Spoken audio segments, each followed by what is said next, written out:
her modeling career. In 1991, Kim gave birth to Al's son, Quincy, and that same year, Al wrote Jodeci hit Forever My Lady in honor of Kim and their son. Kim supported Al's music career during his peak, and Al always claimed Kim was the love of his life. Yeah, his mom was, my first love. Right. When I brought her here from Columbus, Georgia to New York, and we made an amazing young man. And then in 2020, Al shocked fans during an interview with Angela Yee when he revealed that he and Kim were married once, but they never talked about it in public. But that's not the only shocking claim Al has made about Kim. Just months after he revealed he and Kim were married, Al dropped another bombshell in an Instagram post claiming that Kim was murdered. Al's post instantly reignited a long-standing conspiracy theory that Diddy sacrificed Kim. But before we go into what Al said, let's take a closer look at Kim's relationship with Diddy and all the strange circumstances surrounding her death. So Diddy met Kim when she was an A&R executive at Uptown Records, and she was working there as a receptionist. They started dating back in 1994 and continued to have an on-off relationship for 13 years. In 1998, Kim and Diddy welcomed their first child together, a son named Christian Casey, and Diddy also adopted Quincy, Kim's son, with Al B. Sure. However, Kim and Diddy broke up just a year later because Diddy had started a secret relationship with Jennifer Lopez while Kim was pregnant with Christian. Diddy and J-Lo dated for 2 years before he and Kim reconciled, and Kim later claimed that Diddy's relationship with J-Lo was just a publicity stunt and that Diddy got caught up in the hype. That relationship wasn't real, Kim said. The world just saw bright lights and the camera, but I knew what was really going on. Then 3 years later, Kim and Diddy welcomed twin daughters Delilah Starr and Jessie James in 2003. However, Diddy refused to marry Kim, claiming that he just wasn't ready. In his December 2006 interview with Essence magazine, Diddy said, "I know she deserves to get married, but I'm just not ready." He also added, "It's that I'm just learning how to be a good boyfriend. When I'm finished with this step, I'll move on to the next." But Kim and Diddy never got to that next step, and just months after Kim gave birth to Delilah and Jessie, they broke up for the final time. In July 2007, Kim moved out of the New York apartment she shared with Diddy, and it was later revealed that Kim dumped Diddy after he admitted that he had welcomed a secret love child with his longtime associate Sarah Chapman. But despite all of this drama, Kim and Diddy remained amicable and continued to co-parent their children. Kim was said to be the glue of the family, and after she died, Diddy's girlfriend Cassie said that Kim was a beautiful person and a light in everyone's life. But what exactly happened to Kim? Why does Al B. Sure think that there was foul play involved? Well, the official story is that Kim died. Andre had some integrity. But no, you go to get the little Chucky doll. That fucker. I'm sorry, I'm a little upset about it. Because Al B. Sure just came out of his coma, and I've been talking to Al, and we've been texting back and forth, and I'm just glad that he's alive to text. Oh, wow. Definitely. Yeah. But when you think about Kim, I was thinking to myself the other day, Uptown Records started with 5 people. Andre Harrell, Al B. Sure, Heavy D, and Puffy. And Kim was the longest working employee because she was there from the very beginning. She was Andre's personal assistant. Kim is dead. Heavy D is dead. Andre Harrell is dead. The only 2 left are Puffy and Al almost died. Isn't that interesting? That is interesting.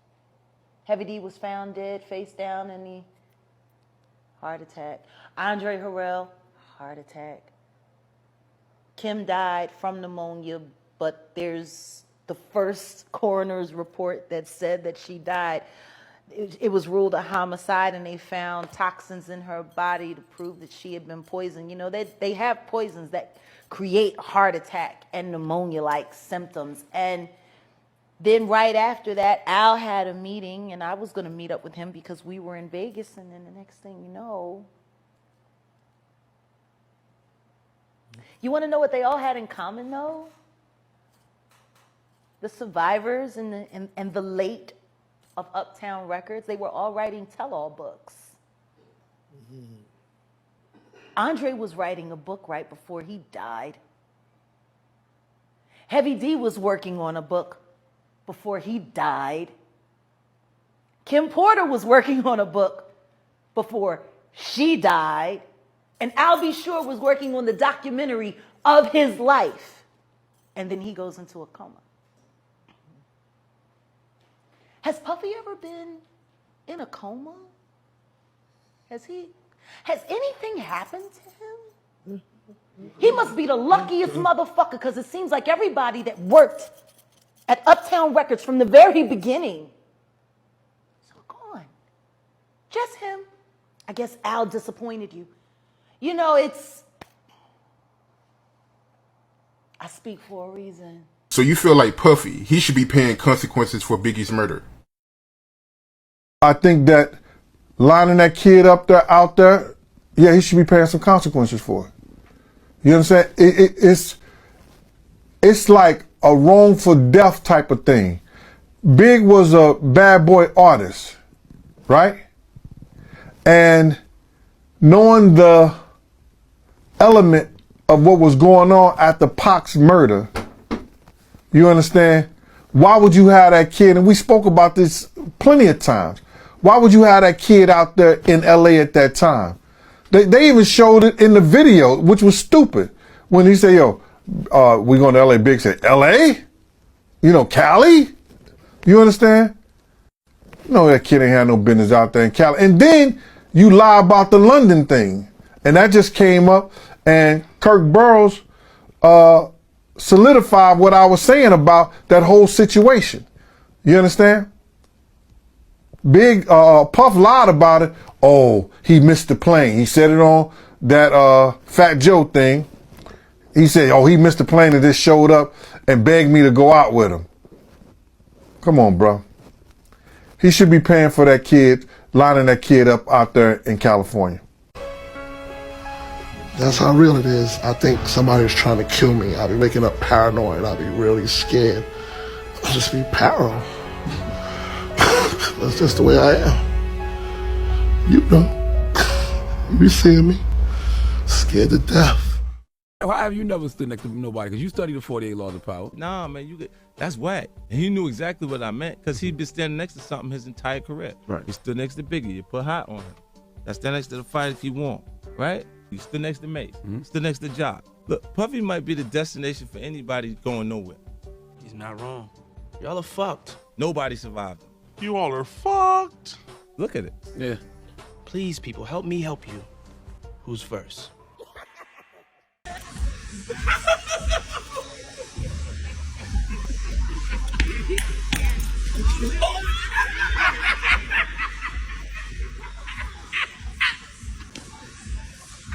Yes, boss. Back here again once again, man. Listen, you see these clips, right? P. Diddy. I told you I was gonna have that ready for you, dog. But this is like the first of a few, dog, because Diddy's a different type of caliber, dog. Diddy got to get a couple videos put out there on him. You feel me? This is just the first one, right? So as I played for you, you seen the clips that went on, especially the first one, right?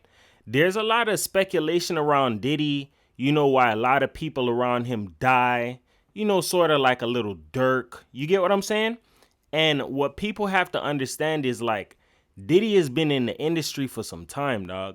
Anybody that's been in the industry for some time, they had to put in a lot of work to stay there, right? So Diddy basically had Biggie, you feel me? I said this before and I'm going to say it again.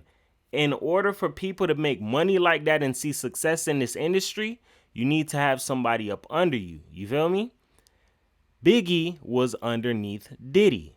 And you have to understand that life insurance policies play out very well in these things, you feel me? Because if a person is signed to you, underneath you, whatever the case may be, you're going to have paperwork on them.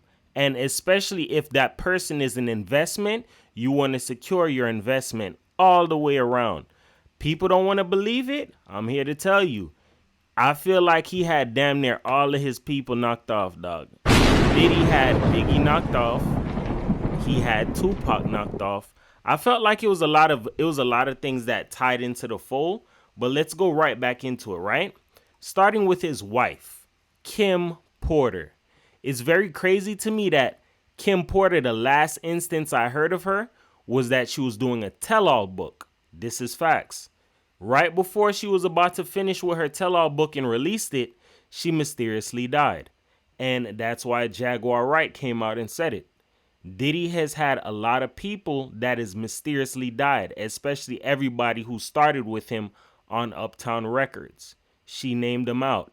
Andre Harrell. Then you have Al B. Shore, Kim Porter, and Heavy D. You feel me? And you have to understand that all of these people who've been around such a time like that, they've had to have some form of understandings, knowing, strong dealings with you to understand who you are as a person. And you have to understand that sometimes when you see this last man standing thing, you have to really question it. And if it isn't explained in a certain kind of way, then you can label it as there's something that's going on in the background. Why is everybody who started out with him on Uptown Records dead? That's a very big question you have to ask, right? And why is it, same thing Jaguar Wright said, why is it all of these people who are doing tell-all books, something happened to them? You have to understand this, bro.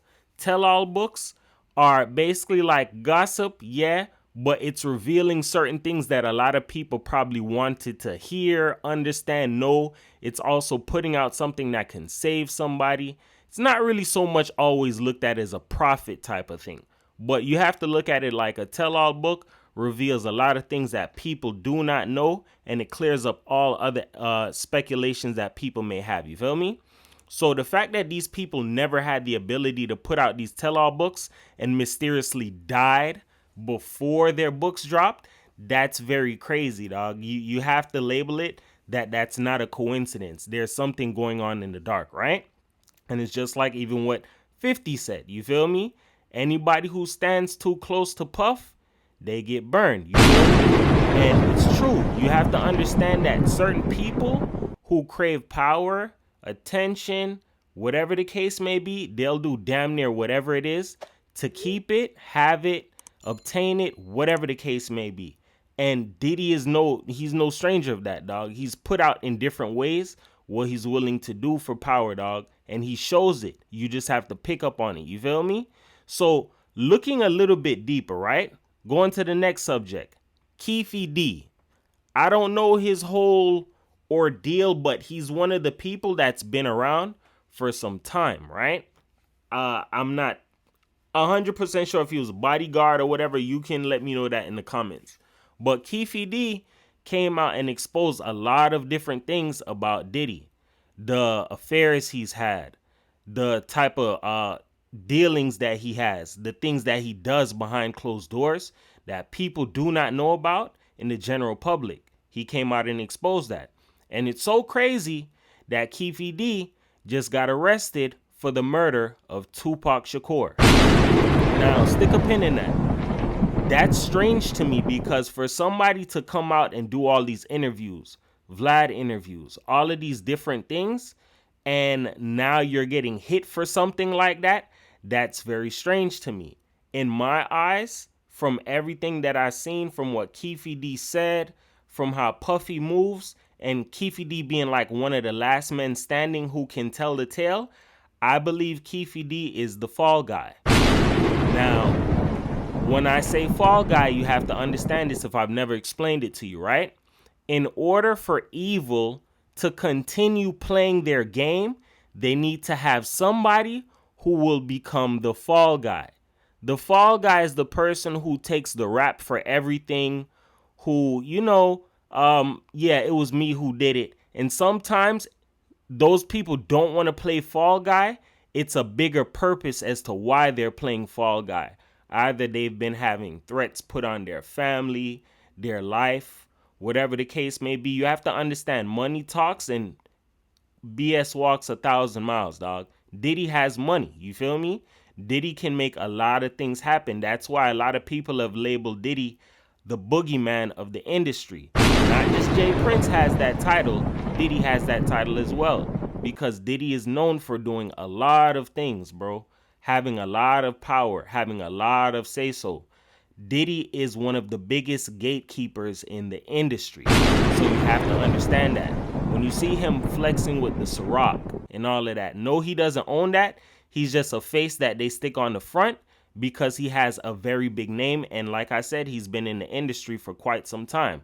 Look at what 50 Cent said, right? Back into that. Everybody who stands close to Diddy eventually gets burned. So you have to understand how Tupac ties a role into this, right? It's alleged that Biggie was supposed to leave Bad Boy and go somewhere else.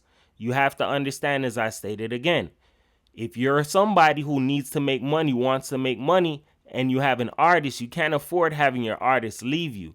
Before that, I'd rather kill you and keep all of whatever it is that you've done underneath my label before you take that hot greatness and go elsewhere. That's why I believe that Diddy had Biggie knocked off. But it goes a little bit deeper as to why I bring Tupac's name in it. This is all on my opinions and what I feel, right? And what I've understood. Diddy didn't have so much of a, I wouldn't say like a best friend thing with Tupac. I think Biggie and Tupac were way closer, way cooler. And Tupac was trying to put Biggie onto certain things, teach him certain things that he probably may have not seen and he was oblivious to. And Tupac had an inkling and understanding of it. So because you're the person that's trying to feed Biggie these extra good gems of leaving Bad Boy and all of that, how about we get you out the picture? You have to understand that some of these things where you hear these conspiracies about, oh, Tupac is alive and all of that, I don't knock it and say he's not. He could be Akil the MC. But you have to understand that this stuff is chess, bro. A lot of these people, yes, some of them are actors, some of them aren't. But you have to understand that Diddy having the power that he has, he can make a lot of things happen, dog. So it's no question for me as to why he wouldn't have a dealing in Tupac being killed. But especially killing Biggie, you have to understand this, yo. The people who will harm you are the people who chances are know you like that. You get what I'm saying? Diddy had every bit of knowing and awareness of Biggie and how he moved, where he was supposed to go, all of that. And if Biggie came out in that clip that you see me play and say, you know, he paranoid. Because if you're going to be that paranoid, of course you probably feel like somebody's out to get you. But what's the odds and coincidences that you're so paranoid to the point where people always know where you're at to try and come at you or whatever the case may be? Somebody around you has to have the drop on you to make that happen. You get what I'm saying? That's why I say all fingers and all roads point back to Diddy. Diddy has done a lot of things, like I said, in the dark, and he's still on the forefront. Stick another pin, right? Look at the fact that, and I'm not going to go too deep on this because there's a lot of different segments about Diddy that I could kill about, but put it like this. 50 saying that anybody who stands too close to him is going to get burnt. And the thing about it is the closest people to him right now that I see, that I can very much think of, is Carisha of the City Girls. And to know that she's around Diddy, I'm going to be honest, I'm going to take a stab in the dark with this one, dog. Because like I said, I look at things from all angles. I feel like Diddy is using her as a cover-up in a way. You get what I'm saying? Now, everybody knows he has his little spicy side and all of that other extra stuff. But what I'm saying is pay attention to how Cassie was always around Diddy and she broke free from him. You feel me? And Cassie, to my understanding, was like a big cover-up and like she was used as like a pawn to like sleep with other dudes. You feel me? So Diddy could land deals. These are rumors and alleged things. That's why I say allegedly. You feel me? I don't know if that's what's going on with Carisha, but I will tell you this, what I want to take a stab in the dark and say. I feel like Diddy has her around because he probably wanted to get close to her friend, which is, what's the guy's name? Saucy Santana. I feel like that's what it all is, bro. Everything is done in the dark, and you have to understand that some of these people, when you hear them pop out or say certain things or have certain platforms, sometimes that just is a cover-up or you know what, just because you did this, I'm gonna give you this. You get what I'm saying? It's like a trade for a trade type of thing. You feel me? So that's why I said there's nothing about Diddy that's too far-fetching to me that I don't put past them. But the mere fact that a lot of these people mysteriously died and then Keefy D just went to prison for something that Tupac's murder has been lingering for years, dog. And the fact that he was putting out a lot of information on Diddy, and now all of a sudden magically you're arrested and you're going to prison for a long ass time. This makes no sense to me, dog. This makes no sense that once again Diddy is still out here laughing, still like the last man standing, dog. And it's one of those things where you have to understand on a bigger note that there are some people in the industry who will never, ever, ever go to prison, dog. There are some people who will never get that opportunity or have that put on them because they have such a big role out here to fill that it's kind of weird to see somebody like a Diddy who's been out here for so long just go down and Diddy's going to prison now for the murder of all of these people. That would spark a lot of big questions and help tear down the industry even faster, bro. So these are chess moves that they're not willing to allow to happen. You feel me? With that being said, remember this. Words can help you. They can hurt you. But here on my channel, I use them to uplift you because everybody's a champion. Nobody's a loser, man. It's your boy 440 for the world. Peace.